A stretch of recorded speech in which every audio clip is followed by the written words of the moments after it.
कुठल्याही योजनेचा किंवा शाळा कॉलेजचा फॉर्म भरत असताना शेवटच्या तारखेची वाट पाहू नका. शेवटच्या तारखे दिवशी काय प्रॉब्लेम येईल, आपल्याकडे चूक निघेल किंवा वेबसाईटमध्ये चूक निघेल, कशात चूक निघेल हे सांगता येत नाही. त्याच्यामुळे तारखेच्या काही दिवस आधीच फॉर्म भरायला सुरुवात करा. जसं की आज दिनांक 28 आहे, पण 29 उद्याची शेवटची तारीख आहे.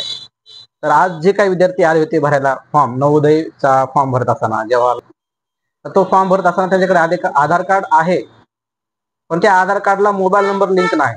आणि जो मोबाईल नंबर लिंक आहे तो त्यांच्याकडे नाही किंवा तो चालू नाहीये, तो बंद आहे. मग त्यांना तो जर नसेल तरी चालत होतं, पण त्यांच्या आधार कार्ड वरती जो पत्ता आहे पाठीमागं त्या ठिकाणी वडिलाचं नाव असतं, बरोबर आहे. पण त्या ठिकाणी वडिलाचं नावच नाही. त्यांनी आतापर्यंत ध्यान केलेलं नाही, कारण त्यांनी कुठं फॉर्म भरलाच नाही, त्यामुळे त्यांना माहिती नाही. मग त्यांना तर तारीख 29 जुलै आहे हे त्यांनी माहिती करून घेतली असेल किंवा नसेल, पण कदाचित राहिली असेल. पण माझं सांगायचं उद्देश की तारखेच्या आधी येऊन जर तुम्ही काम केलं तर तुम्हाला चुका कळतील. तो जो काही फॉर्म भरणारा व्यक्ती आहे तो तुम्हाला सांगेल की असं असं आहे.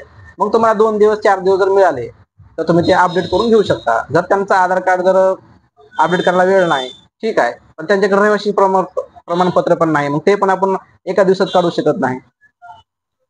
मग अशा चुका होतात आणि त्यामुळे आपण फॉर्म भरू शकत नाही आणि आपण विद्यार्थ्याचं जे काही भविष्य ठरणार आहे एकाच वर्षामध्ये, कारण ह्या वर्षी तो विद्यार्थी फॉर्म भरू शकला नाही म्हणजे पुढच्या वर्षी भरू शकणारच नाही. त्याच्या लाईफचा चान्स निघून गेला. तो ज्या वेळेस भरेल तो 8वीचा काहीतरी आहे पुण्याच्याला फॉर्म भरायला संधी, मग ते आता 5वीची संधी तर निघून गेली. त्याच्यामुळं वेळेत कुठलंही काम करा, जेणेकरून आपल्याला जी संधी मिळत असते ती कदाचित एकदाच मिळत असते, दुसऱ्या वेळेस मिळत नाही. त्याच्यामुळे वेळेच्या आत कुठलंही काम केलेलं योग्य. जे काही त्रुटी राहिल्यात विद्यार्थ्यांच्या त्या मी या स्क्रीनमध्ये पुढं सांगतो.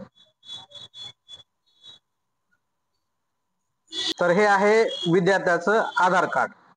पुढची बाजू दाखवत नाही, मागचीच बाजू दाखवते, कारण मागच्या बाजूला त्रुटी आहे. तर सर्वांकडे आधार कार्ड आहे. मी हे आधार कार्ड मुद्दाम ब्लर केलं आहे आयडेंटिटीसाठी, जेणेकरून त्याची ओळख गुपित राहू या म्हणून. या ठिकाणी सोमवंशी नगर दाखवत आहे, पुढे पिनकोड वगैरे आहे, पण सोमवंशी नगरच्या आधी वडिलाचं नाव असतं, सन ऑफ, किंवा पतीचं नाव असतं, वाईफ ऑफ, असं काहीतरी नाव असतं, पण ते असायलाच हवं. ते नसल्यामुळे काय झालं, फॉर्म कॅप्चर केला, ओटीपी टाकून सुद्धा कॅप्चर केला, पण फॉर्म कॅप्चर केल्याच्या नंतर त्या विद्यार्थ्याच्या आधार कार्डवर वडिलाचं नाव जे आहे पाठीमागच्या बाजूला जे आता मी दाखवलं आधार कार्डवर, ते नसल्यामुळं या ठिकाणी वडिलाचं नावच आलं नाही. या ठिकाणी फादर नेम, या ठिकाणी वडिलाचं नावच आलं नाही. त्याचं विद्यार्थ्याचं नाव फ्रंटला आहे, ते फ्रंटला नाव आलं, जन्मतारीख आली, पत्ता आला, मेल आलं, इंडियन आलं, पिनकोड आला, पण वडिलाचं नाव नाही. त्याच्यामध्ये ते कॅप्चर झालं नाही. ते कॅप्चर झालं नसेल तर मॅन्युअल टाकायचं ऑप्शन नाही, ऑटोमॅटिक फिल होत असतं. त्याच्यामुळे काय झालं, फॉर्म पुढे गेलाच नाही, त्याच्यामुळे तो फॉर्म भरताच आला नाही. त्याच्यामुळं विद्यार्थ्याला संधी जी होती फॉर्म भरायची, आणि 29 जुलै शेवटची तारीख असल्यामुळं कदाचित जर तारीख जर नाही वाढली तर विद्यार्थ्याला ह्या योजनेमधून म्हणजे ह्या स्कॉलरशिपच्या परीक्षेमधून त्याला वंचित राहावं लागलं आणि त्याला फॉर्म भरता नाही येणार. ठीक आहे. अजून दुसरं काय, कारण समजा त्याच्याकडे मोबाईल नंबर लिंक नाहीये किंवा ही फादर नेमचं काहीतरी प्रॉब्लेम आहे, दुसरी एक संधी होती.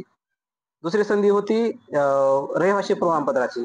पण एका दिवसामध्ये तर रहिवासी प्रमाणपत्र काढू शकत नाही. त्याच्याकडे रहिवासी प्रमाणपत्र असतं तर आज फॉर्म त्याला भरता आला असता, पण त्याच्याकडे रहिवासी प्रमाणपत्र पण नाहीये. एका दिवसामध्ये त्याला रहिवासी प्रमाणपत्र काढता येत नाही. मग ती पण संधी गेली. सांगायचा उद्देश एवढाच की कुठलाही फॉर्म भरत असताना, कुठलंही काम करत असताना काही दिवस आधीच करायचं, जेणेकरून आपल्याला कळेल की आपल्याकडे डॉक्युमेंट बरोबर आहेत का, किंवा आपल्या डॉक्युमेंटमध्ये काही त्रुटी आहे का.